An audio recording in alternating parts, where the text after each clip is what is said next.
सावरकरांची जयंती, त्या निमित्ताने आपण सावरकर एक अग्निकुंड असा वेगळा कार्यक्रम इथे ठेवलाय. मला वाटतं बरेच जणांचे ह्या ग्रुपमधले लोक ओळखीचे असतील, कोणी नातेवाईक असतील, मित्रमैत्रिणी असतील, पण खूप वेगळ्या पद्धतीचा आणि खूप सुंदर असा कार्यक्रम या सगळ्या मैत्रिणी सादर करतात. तर आपण असा नक्कीच सगळेजण मिळून कार्यक्रम छान बघू आणि बघण्यातही एक सावरकरांना आपण त्या निमित्ताने आदरांजली किंवा श्रद्धांजली वाहू. तर आजच्या कार्यक्रमाची आपण सुरुवात करण्यापूर्वी मी संस्थेचे अध्यक्ष राजेश गोडबोले यांना विनंती करीन की त्यांनी आजचे आपले अतिथी डॉक्टर विकास महात्मे, नंतर उदय गोखले, अस्मिता गोखले, श्री उदय गोखले, महिला विभागाच्या अध्यक्षा सीमा जोशी यांना दीप प्रज्वलन करून आपण वरती जाऊया. दीप प्रज्वलनाची विनंती करते. यांना विनंती करीन की त्यांनी डॉक्टर विकास महात्मे यांचा पुष्पगुच्छ देऊन सत्कार सन्मान करावा.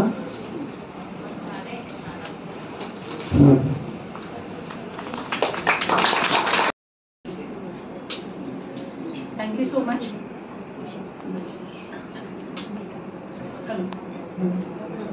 हॅलो, येतोय ना? करून द्यायला सांगितल्याबद्दल. स्वातंत्र्यवीर विनायक दामोदर सावरकर स्मारक समिती ही आपल्या मुलुंडमध्ये सावरकरांची जयंती असो, त्यांचा काय म्हणतात ना, आपण त्यांना मृत्यूदिन म्हणता येत नाही, कारण आपल्याला ते हवी व्यक्ती जी असते त्यांची त्या बाबतीत आठवण करावी असं वाटत नाही. त्यांची मार्सेलिसची उडी असो किंवा अनेक अशा गोष्टी असतात की त्यांचं ते आपले प्रेरणास्थान आहे आणि अशा प्रेरणास्थानाच्या सगळ्या आठवणी, त्यांनी केलेलं कार्य स्वातंत्र्यवीर सावरकर स्मारक समिती सगळीकडे पोहोचवत असते. आणि त्याचंच अध्यक्षपद कोण भूषवत आहे? आपले डॉक्टर विकास महात्मे. खरं तर त्यांची ओळख फक्त म्हणजे आम्हाला एवढं माहिती होतं की डॉक्टर आहेत, नेत्रतज्ञ आहेत आणि खूप ऑपरेशन्स केलेली आहेत आणि प्रचंड बिझी असतात. म्हणून मग आज काळे काकांना म्हटलं, काळे काका डॉक्टरांची ओळख द्या ना. अहो तुम्हाला माहित नाही, थांबा मी लिहून देतो. आणि लिहून आणल्यानंतर 2 पानं अखंड आली हो आता. त्यामुळे वाटलं अरे बापरे काय काय सांगू आणि काय नको. पण मग त्यातल्या तरी सुद्धा वेळेचं भान ठेवून ज्या अतिमहत्वाच्या गोष्टी ज्या मला वाटल्या त्या फक्त तुमच्यापर्यंत वाचून दाखवतो. पद्मश्री डॉक्टर विकास महात्मे यांचा जन्म 11 डिसेंबर 1957 रोजी विदर्भातील अमरावती येथे झालेला आहे. नागपूरमधील शासकीय वैद्यकीय महाविद्यालयातनं त्यांनी MBBS आणि ऑप्थॅल्मॉलॉजीची पदवी घेतलेली आहे. आजपर्यंत जवळपास 2 लाख ऑपरेशन्स त्यांनी डोळ्यांची केलेली आहे. म्हणजे पद्मश्री म्हटलं ना आपल्याला वाटतं की अरे बापरे काय असेल, 2 लाख लोकांची म्हणजे यांची ऑपरेशन करणं एवढं सहज शक्य नाही. आज सकाळी सुद्धा आपला सावरकरांना जेव्हा माल्यार्पणाचा कार्यक्रम होता तेव्हा डॉक्टरांचे ते फोन केले ऑपरेशन मध्ये. त्यामुळे हेच आधी भरपूर वेळा ऐकतो आणि त्यानंतर आम्हाला 5 मिनिटं बोलायला मिळतात. त्यामुळे इतक्या बिझी शेड्यूल मधनं सुद्धा नुसतं मुलुंड नाही, ते नागपूरला पण असतात, ते इथेही असतात. अनेक ठिकाणी जर बघायला गेलं ना तर नागपूर, अमरावती, गडचिरोली, गोंदिया, चंद्रपूर इत्यादी ठिकाणी त्यांनी रुग्णालय सुरू केलेली आहे. म्हणजे सगळे शहरी भाग म्हणून आपण मुंबई पुणे मुंबई वगैरे नाही, तर जिथे खरंच गरज आहे तिथे त्यांनी सुरुवात केलेली आहे. आणि एवढंच नाही, आंखवाली पंप या नावाने त्यांच्याकडे मोबाईल आय युनिट देखील ते चालवतात. ही कन्सेप्ट खूप छान आहे आणि नाव तर फारच सुंदर आहे, आंखवाली पंप. म्हणजे ऐकल्यानंतर सुद्धा एकदा बघायला. अच्छा नाहीच, कारण असं बघितल्यानंतर ती पंप बघायला तरी जावं, मग आपल्याला दिसली नाही म्हणजे डोळ्याचा प्रॉब्लेम आहे का सगळ्या डॉक्टरांकडे चेक करायला बघायला म्हणाला. त्याच्यात नंतर धनगर समाजासाठी त्यांनी धनगर समाजाला अनेक गोष्टींचे त्याचा जो फायदा मिळाला हवाय किंवा समाजाची उन्नती व्हावी यासाठी सुद्धा डॉक्टर अतिशय सक्रिय असतात. आणि आता आपण म्हणतोय सावरकर स्मारक समितीचे ते तर अध्यक्षच आहेत, त्यांना फक्त सांगायचा अवकाश असतो की आपल्याला ना असा असा कार्यक्रम करायचा आहे. त्यांची लगेच हो असते, नाही सावरकरांचा करायचा आहे ना करायचा. कसा करायचा तुम्ही ठरवा. मी आहे आणि मी आहे हा शब्द एक इतका महत्वाचा असतो. आणि त्यामुळे आपल्याकडे जे काही स्मारक समितीचे जे कार्यक्रम येतात, मग ते रक्तदानाचा असो नाहीतर बाकीच्या अनेक गोष्टी, त्याच्यातनंच त्यांनी डॉक्टरांच्याच सल्ल्याने त्यांचंच अख्खं युनिट येतं. आणि अक्षरशः जवार बिवार मोकाडा अशा ग्रामीण भागामध्ये आपण त्यांचं मुलांचं तिथल्या किंवा मोठ्यांचं नेत्र तपासणी करतो. एवढ्यावर थांबत नाही. इकडे आल्यानंतर ज्यांना प्रॉब्लेम आहे त्यांचं फुकट ऑपरेशन पण करतो, त्यांना चष्मे पण देतो आणि दृष्टी देऊन परत त्यांच्या गावाला पाठवतो. हा सगळा जो प्रवास आहे ना तो डॉक्टरांमुळे शक्य होतो. आणि अशी व्यक्ती आज आपल्याला या कार्यक्रमासाठी, तोही सावरकरांच्या जयंती दिनी, आणि तोही एक अगदी धगधगते अग्निकुंड अतिशय सुंदर असणारा पोवाड्यांचा कार्यक्रम बघायला ऐकायला ही व्यक्ती आपल्या इथे येणं खरंच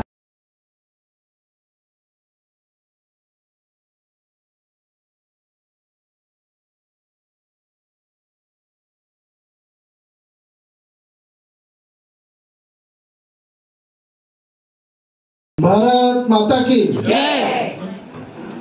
स्वातंत्र्यवीर सावरकरांचा खूप बुलंद आवाज आहे. सगळ्या लोकांचा उत्साह खूप आहे आणि स्मिताताईंनी खूप चांगली इंट्रोडक्शन दिली. धन्यवाद. कुठे आहेत तसे हे दोघेही जण, उदय गोखले आणि स्मिता, हे स्वातंत्र्यवीर विनायक दामोदर सावरकर यांची जे आमची समिती आहे ज्याचा मी अध्यक्ष आहे, त्याचं पूर्णतः काम पुढाकार घेऊन करतात आणि मी फक्त सपोर्ट देतो त्यांना जो जे काही पाहिजे ते. आम्ही शिबिर पण घेतलेलं आहे मला वाटते 2-3 डोळ्याचे. आणि आता मला असं वाटतं इथे सांगितलं बगूरला पण चाललेलं आहे. म्हणजे सातत्याने त्या विषयावर सातत्याने काम करतं. याच्या आधी पण गेलो, आता पुन्हा जातो. तर हे आमच्या समितीचं जे काम आहे त्या दोघांच्या उत्साहामुळे सातत्याने होत आहे. तसंच इथे माझ्या बाजूला बसलेले गोडबोले आमचे शेजारी आहे. मी आता तिथे भेटलो आणि त्यांना पण 2 वेळा इकडे भेटलो. उदात्त अशा स्वातंत्र्यवीरांच्या जीवन चरित्रावर पोवाडा रचण्याची कल्पना माधवी नातूंना सुचली. सन 2001 ते 2010 पर्यंत या पोवाड्याचे दृकश्राव्य प्रकारात 117 प्रयोग झाले. त्यानंतर काही कारणांनी हे प्रयोग थांबले. 2023 साली त्यांची स्नुषा सुचेता नातू, मला वाटतं सुचेता इथे आहे, सुचेता फक्त प्रेक्षकांकडे नजर टाकली तर बरं होईल. तर सुचेता नातू यांच्या संकल्पनेतून एक अग्निकुंड कार्यक्रमाची पुनर्निर्मिती करण्याचा विचार झाला. अक्षरशः लोग आते गए कारवा बनता गया या उक्तीप्रमाणे 16 महिलांचा चमू एकत्र आला आणि स्वातंत्र्यवीर सावरकर विरार जागृती मंचाची स्थापना झाली. कार्यक्रमात सहभागी झालेली प्रत्येक महिला आपलं घर, नोकरी, व्यवसाय अशा सर्व व्यवधानं सांभाळून आपली समाजाप्रती असलेली जबाबदारी पार पाडण्याचा प्रयत्न करत असते. स्वातंत्र्य लढ्यातील एक धगधगत अग्निकुंड म्हणजे सावरकर. सतत धुमसत असलेला तप्त ज्वालामुखी म्हणजे सावरकर. ज्याच्या श्वासाश्वासात मातृभूमीचाच ध्यास म्हणजे सावरकर. या अलौकिक आणि दैदिप्यमान अशा राष्ट्रपुरुषाचे जीवन चरित्र पोवाड्याच्या स्वरूपात सादर करून त्यांच्या सकल गुणांचे स्तवन व स्मरण करून त्यापासून चेतना व स्फूर्ती घ्यावी याच उद्देशाने या संस्थेच्या ह्या सगळ्या मैत्रिणींनी केलेला हा प्रयत्न. आणि या निमित्ताने आम्हाला स्वातंत्र्यवीर सावरकरांची खडतर जीवनगाथा इथे सादर करण्याची संधी दिल्याबद्दल चित्तपावन ब्राह्मण संघ मुलुंड या संस्थेचे मनापासून आभार. स्वातंत्र्यवीर सावरकरांचे विचार सर्वदूर पोहोचवावे हा या कार्यक्रमाचा मूळ उद्देश आहे. आणि आजचा हा आमचा प्रयोग क्रमांक 11वा आहे. सगळ्या रसिक प्रेक्षकांना एक नम्र विनंती आहे की कृपया या कार्यक्रमाचे एफबी लाईव्ह किंवा रेकॉर्डिंग करू नये. हा पण फोटो मात्र आपण निश्चित काढू शकता. उधळी पेटवायची असेल तर आपल्या पूर्वजांच्या पराक्रमाची उदाहरणं आपल्या भावी पिढ्यांपर्यंत पोहोचवायला हवी. त्यासाठी त्यांच्या शौर्याची आणि पराक्रमाची गाथा गायला हवी, पोवाडे गायला हवे. पोवाडे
लाचार पुत्रांना आपली माता पारतंत्र्यात घेण्याचं काहीच पटलं नव्हतं. इंग्रजांची पायधूळ मस्तकाला लावणं हा शिरस्ता झाला होता. त्यांची थुंकी झेलणं हे महत् कार्य झालं होतं. इंग्रजांचे राज्य जणू परमेश्वरी कार्य झालं होतं. भारत माता हे सगळं पाहत होती, आक्रोश करत होती. शेषशाही भगवान विष्णूंना विनवत होती, देवापुत्र एक दे मजला, हुबुत्कारी जगताला, अंजनी सुत उदराला, वादळ घाल जन्माला. ज्या श्रीरामांच्या पावलांनी पंचवटी पावन झाली त्या पुण्यक्षेत्रे नाशिक जिल्ह्यातील भगूर या छोट्याशा गावी दामोदर पंत सावरकर राहत होते. दामोदर पंत अण्णा त्या काळचे मॅट्रिक, व्यासंगी, उत्तम व्यायामपटू, लोकमान्य टिळकांचे ते परमभक्त होते. ते स्वतः उत्तम कवीही होते. त्यांच्या पत्नी राधाबाई तर सत्वगुणांची, शालीनतेची मूर्ती होती. पोटी संतान नाही म्हणून सतत अष्टभुजा देवीला गाराणं घालत असे. सावरकरांच्या देवघरात अनेक देव होते. त्यात अष्टभुजा देवीची सुंदर मूर्ती होती. सावरकरांच्या पूर्वजांना युद्धात जय मिळाल्यामुळे पराक्रमाचं, विजयाचं प्रतीक म्हणून ही मूर्ती त्यांना मिळाली होती. अष्टभुजा देवीने राधाबाईंचं गाणं ऐकलं. त्यांच्या पोटी पुत्र रत्न प्राप्त झाले. या पहिल्या अपत्याचं नाव ठेवलं गणेश. सोमवार 28 मे 1883 साली राधाबाईंच्या पोटी साक्षात शिवान अवतार घेतला. त्याचं नाव विनायक ठेवलं. गणेश आणि विनायक बाबा आणि तात्या नावानं ओळखू जाऊ लागले. या दोघा भावांचं एकमेकांवर अपरंपार प्रेम होतं. त्यानंतर मैना आणि बाळचा जन्म झाला. घर आनंदाने नाचू बागडू लागलं आणि त्याच वेळी कॉलराची साथ आली. सारा गाव ढवळून निघाला. अशाच एका विषण्ण संध्याकाळी राधाबाई उदास बसल्या होत्या. रोजचा उत्साह नव्हता. धार्मिक कार्यासाठी तयारी करायला हवी म्हणून त्या कशा बशा उठल्या, स्वयंपाकाची सिद्धता केली आणि अचानक त्यांच्या हातापायाची शक्तीच नाहीशी झाली. कॉलराने त्यांना गाठलं होतं. अखेर मृत्यू रंगाला घातला. मुलं पोरकी झाली.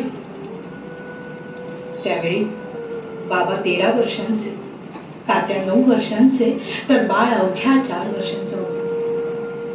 दामोदर पंतांनी दुसरा विवाह करण्यास नाकारले. घरात गृहिणीची उणीव जाणवू लागली. शेवटी बाबाचे लग्न करायचे ठरवले. फडक्यांची येसू सावरकरांच्या घरात सून म्हणून आले.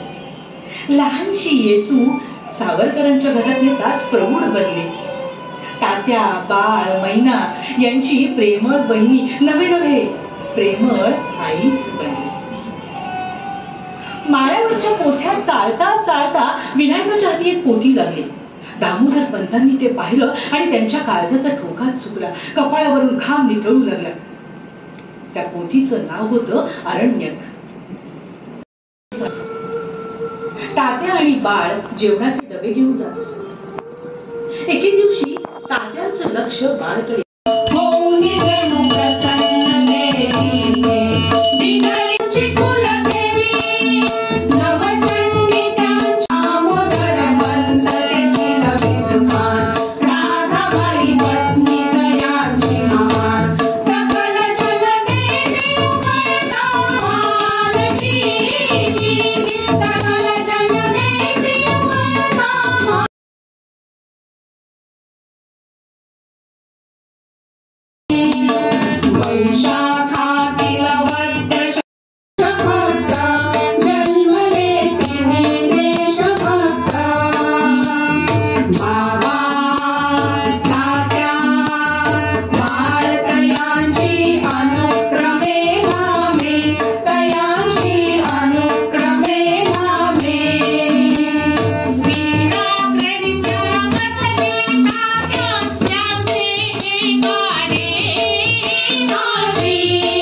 फॉरेस्ट हे दोघे प्लेग निवारक अधिकारी पुण्याच्या गणेश खिंडीतून भरधाव बग्गीतून चालले असता चाफेकर बंधूंनी बग्गीत झेप घेतली आणि गोळ्या झाडून 2 अधिकाऱ्यांचा वध केला. तो दिवस होता 22 जून 1897. त्यानंतर खटले सुरू झाले. चाफेकर बंधूंना फाशीची शिक्षा सुनावण्यात आली. फाशीच्या आदल्या रात्री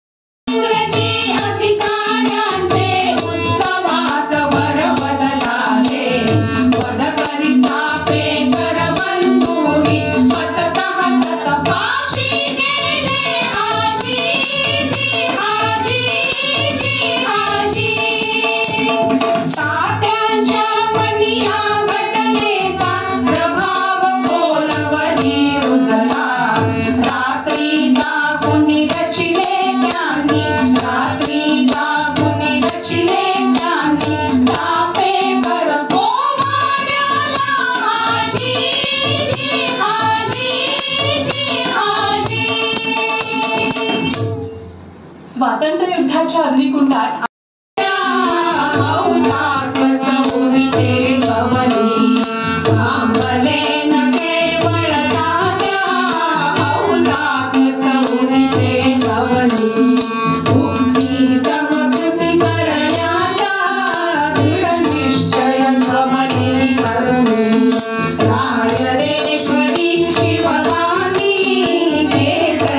शपथ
वधाची बातमी ऐकून अनंत कान्हेरे हा अवघा 19 वर्षीय शालेय विद्यार्थी क्रांतिकार्यास सज्ज झाला. त्यावेळेस विनायकराव विलायतेत होते तर बाबारावांना जन्मठेपेची शिक्षा होऊन त्यांची रवानगी अंदमानात झाली होती. नाशिक त्र्यंबक रस्त्यावर भाऊ सिंग या गरीब गाडीवानाचा त्याचा काहीही अपराध नसताना J.K. विल्यम्स या गोऱ्या साहेबानं त्याच्यावर लाथा घातल्या आणि त्यातच त्याचा अंत झाला. हा खटला नाशिकला कलेक्टर साहेबापुढे चालला. कलेक्टर होता जॅक्सन. त्यानं न्यायाचं पारडं आपल्या वंशबांधवाकडे झुकवून विल्यम्सची निर्दोष मुक्तता केली.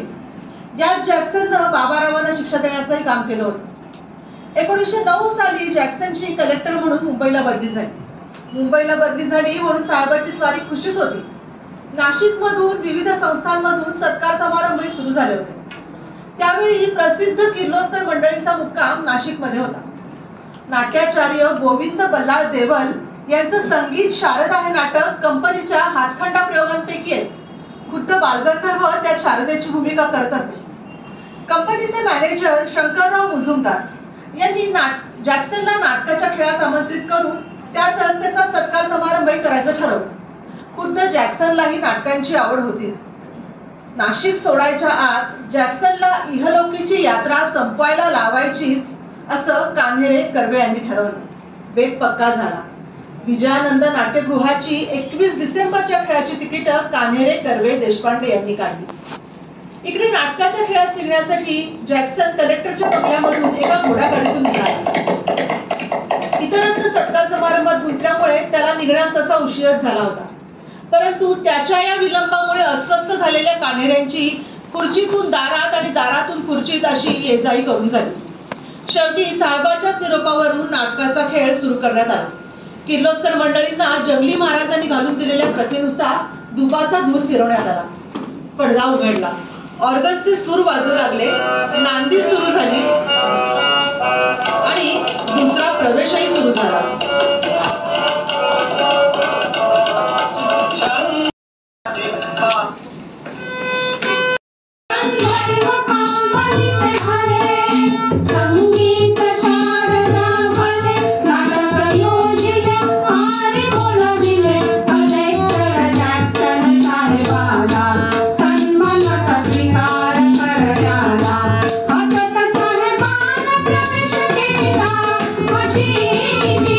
What's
याच हेतूसाठी सरकारने अटक केल्यानंतर आता भारतात चौकशीसाठी जाणं म्हणजे अंदमानला रवानगी होणं हे त्यांनी अचूक ओळखलं आणि एक मृत्यूपत्र लिहून आपल्या मित्रांचा निरोप घेतला.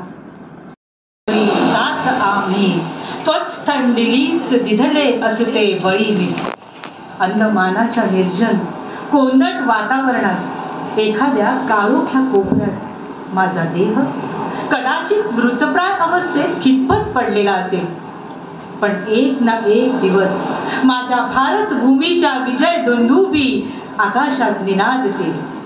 त्या क्षणी माझ्या अस्थी, माझ्या रक्षा यांच्या अणुरेणूलाही नवतेज नवचैतन्य प्राप्त होईल.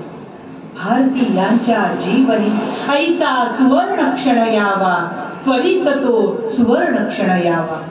देशबंधूंनो, तोवरी अमुता राम राम घ्यावा, अमुता राम राम घ्यावा, अमुता राम राम घ्यावा.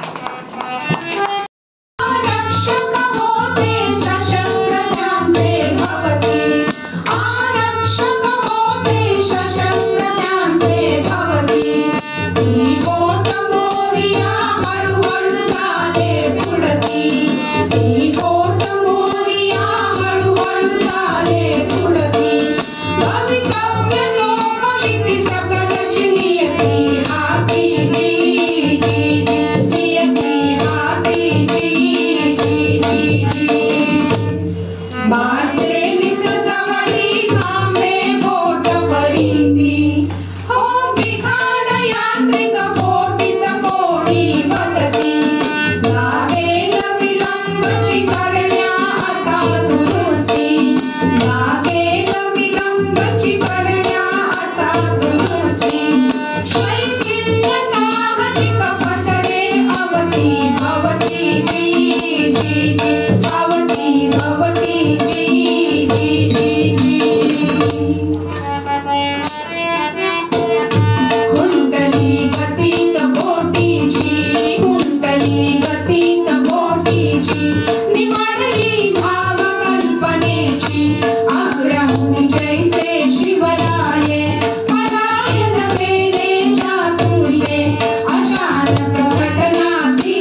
कैद्याने देशभक्त बॅरिस्टर तात्याराव सावरकर की जय जय जय असा जय जयकार केला आणि रामसभ्यांच्या फुलांचा हार तात्यारावांना घालून निरोप दिला.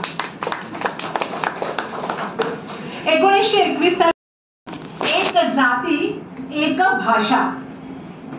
1937 पर्यंत सावरकर स्थानबद्ध म्हणून रत्नागिरीत होते. या काळात पतितांना पावन करणारं मंदिर पतित पावन मंदिर सर्वांना खुलं केलं गेलं. या मंदिराच्या मूर्तीची गायत्री मंत्रोच्चाराने प्राणप्रतिष्ठा आणि पूजापाठ शिवाभंगी यांच्या हस्ते झाली. डॉक्टर पूर्तकोटी, संत पाचलेगावकर महाराज, मसूरकर महाराज, गाडगे महाराज, चवंडे महाराज हे हजर होते. भागोजी शिर्कीर हे यजमान होते. हरिजन बांधव मंदिरामध्ये स्वहस्ते पूजा करत होते, गायत्री मंत्र म्हणत होते. ओम भूर्भुवः स्वः तत्सवितुर्भर्गो देवस्य धीमहि धियो यो नः प्रचोदयात्। यत्न सर्वत्र आन्दोलन रणसङ्ग्राम सौफेर करुणे बहुशर्त झुंजार भारतीयानी मिरविले असे स्वातंत्र्य।